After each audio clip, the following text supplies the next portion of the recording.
Hello everyone, welcome to our biology series. So today we will discuss about mitochondria and plastids. कल जैसे हम लोगों ने lecture में पहले वाले लेक्चर में हमने देखा था तो उसमें हमने एंडोमेम्ब्रेन सिस्टम किया था जिसमें endoplasmic reticulum, Golgi bodies, lysosomes and vacuoles complete किया था. सो आज हम पहले माइटोकॉन्ड्रिया पढ़ेंगे, then we will move on to plastids. Okay, mitochondria जैसे ग्लूकोन डी से इंस्टेंट एनर्जी मिलती थी ना, ठीक वैसे माइटोकॉन्ड्रिया से भी मिलती है. क्यों? क्योंकि ये एनर्जी प्रोड्यूस करता है in the form of ATP. मतलब किसी को भी एनर्जी चाहिए. अभी फॉर एग्जांपल मैं अभी काम कर रही हूँ और मेरी बैटरी लो रखी है क्योंकि मुझे बहुत ज़ोर से भूख लग रही है. अब जो मैं खाना खाऊंगी वो क्या करेगा? एनर्जी प्रोवाइड करेगा. तो माइटोकॉन्ड्रिया एटीपी के फॉर्म में एनर्जी प्रोवाइड करता है. ठीक है, जैसे ही इसको सोर्सेस मिलते हैं ये उसको एटीपी के फॉर्म में कन्वर्ट करके एनर्जी प्रोवाइड करता है. ठीक है, अब माइटोकॉन्ड्रिया क्या है कि ये डबल मेम्ब्रेन बाउंड स्ट्रक्चर होता है इस तरीके से.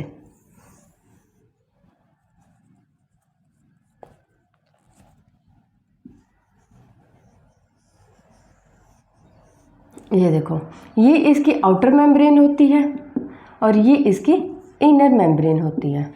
तो क्या है कि दोनों ही मेम्ब्रेन के पास में अपने अपने एंजाइम्स प्रेजेंट होते हैं. भाई जिसको भी जो भी काम करना, आउटर मेम्ब्रेन वाले जितने एंजाइम्स हैं वो अपना काम करेंगे, इनर वाले अपना काम करेंगे. अगर इसकी स्ट्रक्चर की बात की जाए, मीन्स कि इसका शेप कैसा है, तो शेप इसका सिलेंड्रिकल शेप या फिर सॉसेज शेप कहते हैं. ठीक है, ये इसका शेप होता है और साइज एंड शेप इसका सेल टू सेल वेरी करता है. इंस्टेंट नंबर भी इसका वेरी करता है सेल टू सेल. आपको पता है सभी का ना अपना फंक्शन का परफॉर्म करने का तरीका अलग होता है. सभी की जो फिजियोलॉजिकल एक्टिविटी होती है वो अलग होती है. तो भाई किसी के स्लो प्रोसेस होता है, किसी का फास्ट प्रोसेस होता है. As per their need mitochondria varies from cell to cell. Okay, अब हम इसके स्ट्रक्चर की बात करें तो इसमें क्या है, ये आउटर मेम्ब्रेन, ये इनर मेम्ब्रेन. जो इनर मेम्ब्रेन है वो फर्दर दो पार्ट्स में डिवाइड होती है, आउटर कंपार्टमेंट और इनर कंपार्टमेंट. ठीक है, इसमें क्या है कि देखो, let me show you here. ये जो पोर्शन है, ये जो मैं अभी आपको ग्रीन करके दिखा रही हूँ, ये जो पोर्शन है ये आपका मैट्रिक्स है. ठीक है, मतलब कि जो इनर मेम्ब्रेन है वो फर्दर दो पार्ट्स में जैसे डिवाइड हो रही थी, तो वो इस तरीके से एक डेंस, जैसे हमने साइटोप्लाज्म में पढ़ा है, मीन्स कि एक पर्टिकुलर सेल में पढ़ा है कि एक साइटोप्लाज्म होता है जहाँ पर क्या होता है, फ्लूइड मैट्रिक्स प्रेजेंट होती है जिसके अंदर में सारी चीज़ें, हर एक टाइप के ऑर्गेनेल प्रेजेंट होती है. ठीक उसी तरीके से माइटोकॉन्ड्रिया की जो इनर मेम्ब्रेन होती है उसके अंदर एक डेंस फ्लूइड मैट्रिक्स होती है जो कि डेंस होती है, उसे मैट्रिक्स कहते हैं. ठीक है, अब क्या है कि इसके अंदर में कुछ ये जो पोर्शन है आपका, ये जो आउटर मेम्ब्रेन और इनर मेम्ब्रेन, ये इंटर मेम्ब्रेन स्पेस है. ठीक है, इस तरीके से मैं आपको शो करती हूँ. ये आपका इंटर मेम्ब्रेन स्पेस है, दोनों मेम्ब्रेन के बीच का, आउटर और इनर. अभी इन्होंने जो ये इनर मेम्ब्रेन है इसने कुछ फोल्डिंग्स बनाई हैं, जैसे मैंने यहाँ बनाई है ना, ये इस तरीके से दिखाती हूँ. ये जो अंदर की तरफ में धसी हुई है, ये इन फोल्डिंग्स, इनको कहते हैं क्रिस्टा. एक सिंगल को क्रिस्टा कहते हैं और ये तो बहुत सारी हैं तो इन्हें क्रिस्टे कहेंगे. ठीक है, तो एक तरीके से आपको ये क्लियर हुआ कि आउटर मेम्ब्रेन क्या है, इनर मेम्ब्रेन क्या है, मैट्रिक्स क्या है, इंटर मेम्ब्रेन स्पेस क्या है, क्रिस्टे क्या है. ठीक है, ये इस तरीके से अपना माइटोकॉन्ड्रिया शो होता है. होता है क्या है कि ना, देखो मैं अभी आपको अपनी बुक के डायग्राम में भी दिखाती हूँ, एनसीईआरटी बुक में दिखाती हूँ. यहाँ देखो, जिस तरीके से मैंने आपको वहाँ दिखाया इसी तरीके से यहाँ पर है. ये इसकी आउटर मेम्ब्रेन है, ये इसकी इनर मेम्ब्रेन. यहाँ पर ये जो ग्रीन पोर्शन में मैंने दिखाया था, ठीक उसी तरीके से ग्रीन में यहाँ दिखा रखा है, ये इसका मैट्रिक्स है और ये इंटर मेम्ब्रेन स्पेस है और ये क्रिस्टा है. इसमें होता है क्या कि पता है क्या है कि ना, बहुत सारे एरोबिक रेस्पिरेशन, मीन्स कि ये एक ऐसी जगह है जहाँ पर एरोबिक रेस्पिरेशन होता है और ये एनर्जी प्रोवाइड करता है किसके फॉर्म में, एटीपी के फॉर्म में. ठीक है, तो ये इस तरीके से अपना माइटोकॉन्ड्रिया में. और कुछ है, ठीक है, माइटोकॉन्ड्रिया एक और होता है कि माइटोकॉन्ड्रिया खुद को डिवाइड करता है. किस प्रोसेस से डिवाइड करता है, तो वो फिजन के प्रोसेस से डिवाइड करता है. फॉर एग्जांपल जब हम एमीबा की स्टडी करते हैं तो एमीबा में क्या होता है कि एक पर्टिकुलर सेल है, ठीक है, अमीबा है ये, अपने आप को फर्दर डिवाइड करेगा फिजन की हेल्प से। लेट मी शो यू है फॉर एग्जाम्पल, ये इस तरीके से, क्योंकि अमीबा को कोई पर्टिकुलर स्ट्रक्चर नहीं होता है, तो इस तरीके से ये एक अमीबा है, ये इसका न्यूक्लियस है, ठीक है। ये फर्दर अपने आप को डिवाइड करेगा, तो डिवाइड करेगा तो कैसे, इस तरीके से डिवाइड करेगा, तो ये अपने ऐसे, ये जो इसका न्यूक्लियस था वो इस तरीके से यहाँ से टूटेगा, बीच में से, ऐसे बीच में से टूटेगा। ये फर्दर क्या होगा, दो में डिवाइड हो गया इस तरीके से, ये इसका न्यूक्लियस और ये इसका न्यूक्लियस, तो ये क्या हो गया, 2 डॉटर सेल्स हो गए, ठीक है। तो ये जो प्रोसेस कहलाता है ये बाइनरी फिजन कहलाता है। तो ठीक इसी तरीके से माइटोकॉन्ड्रिया भी अपने आप को डिवाइड करता है फिजन की हेल्प से। और अगर ये अपने आप को रिपेयर करेगा तो किसकी हेल्प से करेगा, वो करेगा ये फ्यूजन की हेल्प से। फ्यूजन की हेल्प से अपने आप को रिपेयर करेगा, रिपेयर का प्रोसेस कंप्लीट करेगा, और फ्यूजन की हेल्प से ये फर्दर अपने आप को डिवाइड करेगा 2 डॉटर सेल्स में। तो ये आपको कंप्लीट प्रोसेस माइटोकॉन्ड्रिया का क्लियर हुआ होगा, होप सो। अभी हम डिस्कस करेंगे प्लास्टिड्स। अभी क्या है कि ये जो अपना मैट्रिक्स होता है, ये जो मैट्रिक्स होता है इसके अंदर भी ना फर्दर बहुत सारी चीज़ें प्रेजेंट होती हैं, लाइक सिंगल सर्कुलर डीएनए भी प्रेजेंट होता है मैट्रिक्स के अंदर, ठीक है। फिर इसमें कुछ आरएनए के मॉलिक्यूल्स भी प्रेजेंट होते हैं, राइबोसोम्स भी प्रेजेंट मिलेगा, और वो भी कौन सा, ATS राइबोसोम्स मिलेगा। और इसमें होगा क्या कि कुछ ना प्रोटीन्स की भी मिलेंगे, मीन्स के प्रोटीन्स की सिंथेसिस करनी, तो उसके भी कुछ ना कुछ कंपोनेंट्स प्रेजेंट होंगे, ठीक है। तो यहाँ पर अपना माइटोकॉन्ड्रिया कंप्लीट हुआ। Now we will move on to plastids.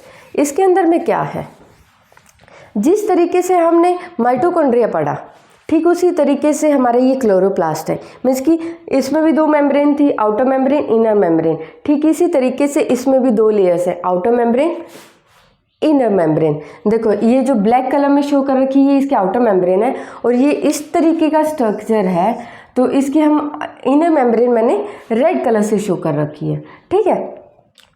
इसमें क्या है कि जो जैसे हमने माइटोकॉन्ड्रिया की जब स्टडी की तो हमने देखा कि वो इजीली शो नहीं होता है अच्छे से clearly under the microscope, but ये बहुत अच्छे से क्लियरली शो होता है अंडर द माइक्रोस्कोप। और ये यूग्लिनोइड्स के अंदर भी प्रेजेंट मिलता है, ज़्यादातर ये प्लांट्स में मिलेगा अपने को क्लोरोप्लास्ट, क्योंकि जो हम अभी देखने वाले हैं, ठीक है। तो अभी जो प्लास्टिड्स है ना, फर्दर क्या है कि ये 3 पार्ट्स में डिवाइड होता है प्लास्टिड्स।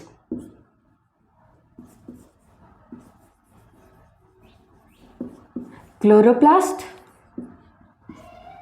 क्रोमोप्लास्ट, क्योंकि बेसिकली इसका जो काम होता है ना वो कलर प्रोवाइड करने का होता है प्लांट्स के अंदर में, तो वो कलर भी किस तरीके से प्रोवाइड करेगा, तो उसी के बेसिस पे ये 3 पार्ट्स में डिवाइड होता है, that is chloroplast, chromoplast and leucoplast. क्या क्लोरोप्लास्ट, इसमें क्या है, क्लोरोफिल प्रेजेंट होती है। प्रेजेंट होने की वजह से ये क्या है, ग्रीन कलर प्रोवाइड करता है, जो कि लीव्स के अंदर प्रेजेंट होता है, ठीक है। अब होता है क्रोमोप्लास्ट। अब अपने को पता है कि भाई सिर्फ ना प्लांट्स में अपने को सिर्फ ग्रीन पार्ट नहीं नज़र आता है, कुछ कलरफुल पार्ट्स भी तो नज़र आते हैं ना, लाइक पेटल्स अपने को ऊपर में, जैसे हम प्लांट्स के फ्लावर्स की स्टडी करते हैं तो नीचे में सेपल मिलते हैं, ऊपर पेटल मिलते हैं, मीन्स कि जो कलरिंग पोर्शन मिलता है अपने को रेड कलर, जैसे रोज़ ले लिया या चाइना रोज़ ले लिया, कोई मैरीगोल्ड ले लिया, तो इनके अलग अलग कलर, जैसे मैरीगोल्ड हमने येलो कलर में देखा, तो रोज़ हमने रेड कलर में देखा, अगर हाइब्रिड देखेंगे तो और भी कलर में दिख जाएंगे। तो ये जो अलग अलग कलर हो रहा है वो किसकी वजह से हो रहा है, ब्राउन कलर देखा हमने, जो ट्रंक वाला पोर्शन होता है, जो हम बोलते हैं ना तना हिंदी में, वो जो पोर्शन है वो ब्राउन कलर में, वो अब किस वजह से है, वो क्रोमोप्लास्ट की वजह से। अब क्रोमोप्लास्ट में भी ये तो नहीं है कि सिर्फ सारे के सारे ही ब्राउन कलर प्रोड्यूस करेंगे, नॉट एट ऑल। उसमें भी ये फर्दर डिवाइड है कि भाई जेंथोफिल प्रेजेंट है या फिर कैरोटीन प्रेजेंट है या कुछ और प्रेजेंट है, जो कि कोई ब्राउन कलर देगा तो कोई रेड, कोई येलो, इस तरीके से अलग अलग कलर प्रोवाइड करेंगे, तो उसी के बेसिस पे क्रोमोप्लास्ट कहा गया है, ठीक है। Last that is leucoplast. Leucoplast means कि कोई भी कलर इसमें प्रेजेंट नहीं होता है, तो ये कहलाएगा कलरलेस, ठीक है। अगर मल्टी कलर्ड है तो हमारा क्रोमोप्लास्ट, अगर सिर्फ ग्रीन कलर प्रोवाइड कर रहा है तो क्लोरोप्लास्ट। ये भी क्यों? क्योंकि इसके अंदर क्लोरोफिल प्रेजेंट होता है। तो ये 3 चीज़ें इसमें क्लियर हुई। अब जो ये प्लास्टिड्स है, ठीक है भाई, ये 3 चीज़ें हमने को ये कलर प्रोवाइड कर रहे हैं, कोई नहीं कर रहा है, कोई ग्रीन दे रहा है, कोई पर्टिकुलर कलर दे दिया इन्होंने। अब इनके अंदर में कुछ ना कुछ तो स्टोर होगा। अब वो स्टोर क्या क्या करेंगे, मीन्स लाइक अमाइलोप्लास्ट, ये कुछ ना कुछ स्टोर करके रखेगा।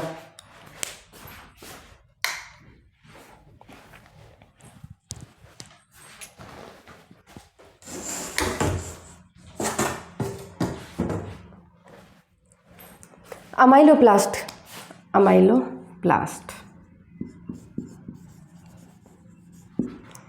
एक है इलियोप्लास्ट,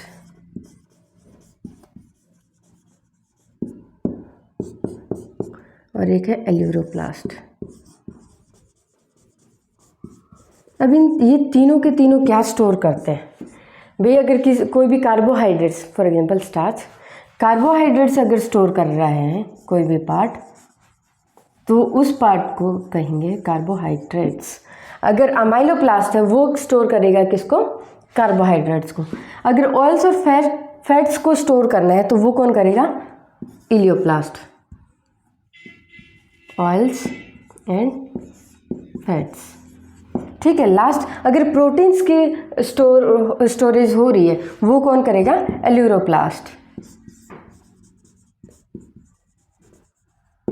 ठीक है, क्लियर हुआ तीनों चीज़ें कि अमाइलोप्लास्ट किसको स्टोर करेगा? कार्बोहाइड्रेट्स को। इलियोप्लास्ट करेगा ऑयल एंड फैट्स को।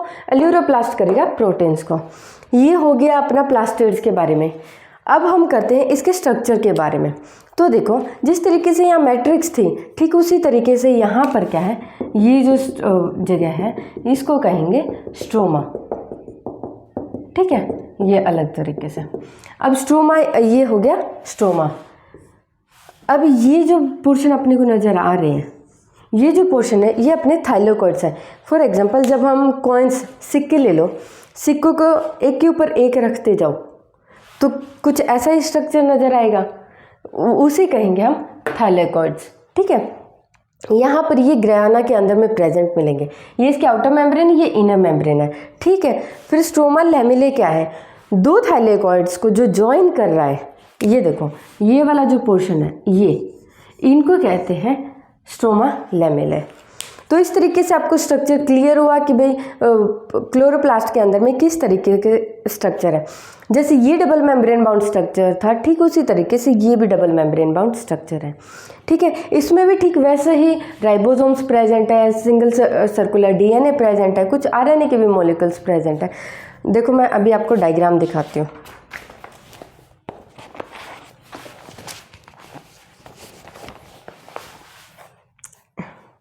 Look at this diagram carefully.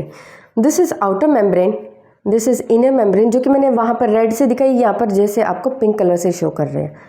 ठीक है, फिर ये ग्रैना है, ये थाइलोकॉइड्स है, इस तरीके से शो किया गया। ये इसका स्ट्रोमा है और जो कनेक्शन प्रोवाइड करे वो स्ट्रोमा लैमेले है। ठीक है, इस तरीके से चीज़ें प्रेजेंट हुई।